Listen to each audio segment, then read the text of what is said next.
Finance যে ministry থেকে তো এটাই চিন্তা করবে যে রাজস্ব কমে যাবে এটা, কিন্তু এটাও একটা মিথ। এটা দেখা যাচ্ছে যে 2018 সালে সার্ভে অনুযায়ী দেখা গেল যে তামাক থেকে সরকারের রাজস্ব এসেছিল 22,810 কোটি টাকা এবং চিকিৎসা বাবদ খরচ হয়েছে 30,560 কোটি টাকা, প্রায় 8,000 কোটি টাকা এখানে কিন্তু অলরেডি চিকিৎসা বাবদ বেশি খরচ হয়েছে। দেখা যাচ্ছে যে এইভাবে হিসাব করলে তামাকজনিত বিভিন্ন রোগে আক্রান্ত হয়ে চিকিৎসা বাবদ আরো অনেক বেশি খরচ হয়। আমরা পরিবেশের ক্ষতি দেখি যে বাংলাদেশে প্রতি বছর বিড়ি সিগারেটের বিষাক্ত বর্জ্য হিসেবে 40,490 টন বাট এবং প্যাকেট পরিবেশ দূষণের কারণ হয়। এটা হচ্ছে টোবাকো অ্যাটলাসের তথ্য অনুযায়ী। এছাড়াও 1 একর জমিতে যে পরিমাণ তামাক উৎপন্ন হয় সেটা জ্বালানোর জন্য, সেটা শুকানোর জন্য প্রায় 6 টন কাঠের প্রয়োজন হয়। তো এই 6 টন কাঠ কোথায় পায়?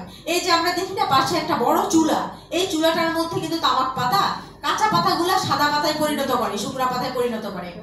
তো এটা পরিণত করার জন্য যে 6 টন কাঠ 1 একর জমির জন্য লাগে, তাতে কিন্তু বাংলাদেশের 30% বন ধ্বংস হচ্ছে প্রতি বছর।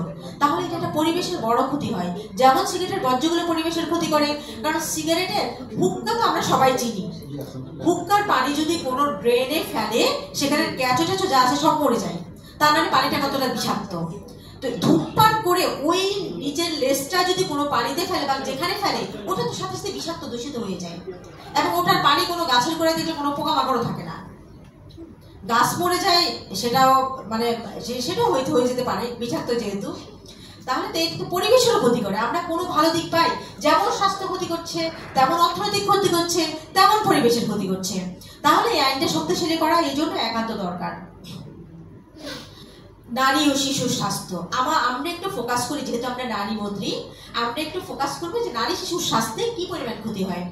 আমরা দেখি যে তামাক ব্যবহারকারী নারীদের অপরিণত শিশু বা কর্মজনী শিশু জন্মদানের ঝুঁকি থাকে। শুধু ব্যবহারই না, আমরা যদি পরোক্ষ ধূমপানের শিকার হয়, আমার হাজব্যান্ড, আমি প্রেগনেন্ট, আমার পাশে বসে যদি স্মোক করে, ডেফিনেটলি আমি সহ আমার গর্ভের সন্তান ক্ষতিগ্রস্ত হবে। হ্যাঁ, আর তামাক ব্যবহারের ফলে কিন্তু নারীদের হৃদরোগের ঝুঁকি দ্বিগুণ বেড়ে যায়।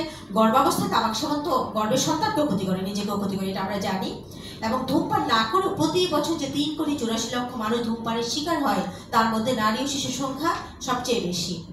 এবং পরোক্ষ ধূমপানে কিন্তু শিশুদের হাঁপানির ঝুঁকি বেড়ে যায়, হঠাৎ মৃত্যুও হতে পারে এই ঘটনাগুলো।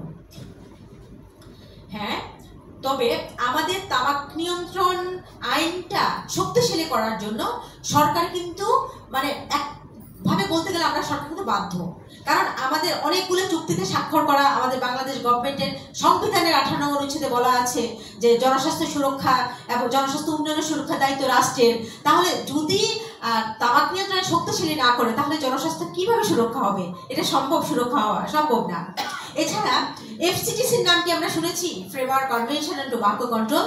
এটা হচ্ছে ওয়ার্ল্ড হেলথ অর্গানাইজেশনের একটা শক্তিশালী স্বাস্থ্য চুক্তি, এবং এই স্বাস্থ্য চুক্তিতে সর্বপ্রথম বাংলাদেশ স্বাক্ষর করেছে।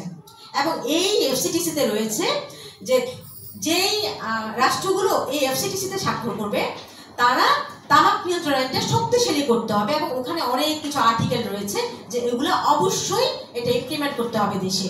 তো আর্টিকেলগুলো আমরা বলবো পরে কি কি আছে। সেই সূত্র ধরে এফসিটিসিতে স্বাক্ষর করেছে কিন্তু 2003 সালে। এর পরিপ্রেক্ষিতে কিন্তু এরপর 2005 সালে তামাক নিয়ন্ত্রণ আইন হয়েছে, কিন্তু এই আইনের মধ্যেও কিন্তু এফসিটিসির এগুলো পরিপূর্ণভাবে আসেনি। আবার অ্যামেন্ডমেন্ট হয়েছে 2013 সালে, তারপরেও কিন্তু এফসিটিসির ওই যে আর্টিকেলগুলো রয়েছে এগুলো কিন্তু পূর্ণাঙ্গ রূপে এগুলো প্রতিফলন ঘটেনি, যার জন্য আমাদের এই দাবিগুলো আসছে কেন আরো শক্তিশালী করার জন্য। এরপর আমাদের সাস্টেনেবল ডেভেলপমেন্ট গোলে যে 17টা গোল রয়েছে, তার মধ্যে 3 নম্বর গোলটাই হচ্ছে হেলথ অ্যান্ড ওয়েলবিং। তো এটা ওখানে বলা আছে আবার যে এফসিটিসিতে স্বাক্ষর করে এটা অবশ্যই বাস্তবায়ন করতে হবে। তাহলে কি আমাদের framework convention on tobacco control এটা বাস্তবায়ন করাও কিন্তু এসডিজির একটা গোলের একটা লক্ষ্য, একটা মানে সাস্টেনেবল ডেভেলপমেন্ট গোলের একটা লক্ষ্যমাত্রা। এর পরিপ্রেক্ষিতে আমাদের স্বাস্থ্য মন্ত্রণালয় থেকে এফসিটিসির সাথে সামঞ্জস্য রেখে স্বাস্থ্য মন্ত্রণালয় থেকে কিছু উল্লেখযোগ্য সংশোধনী নিয়ে আসা হয়েছে।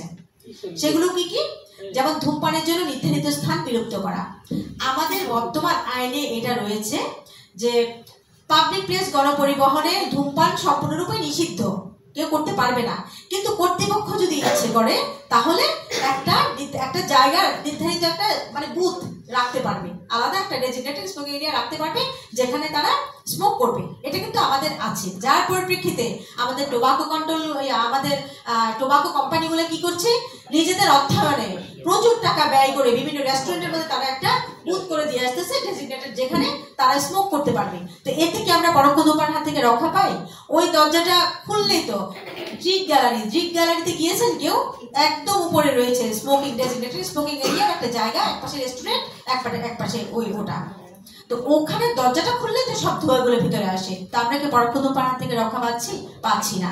কিন্তু এফসিটিসিতে কিন্তু 2003 সালে যে বাংলাদেশ স্বাক্ষর করে আসছে, ওখানে কিন্তু এটা ছিল যে কোনো স্মোকিং এরিয়া রাখা যাবে না, এবং বিশ্বের অলরেডি 74টি দেশে পাবলিক প্লেস ও গণপরিবহনে ধূমপানের জন্য নির্ধারিত এলাকা বিলুপ্ত করেছে।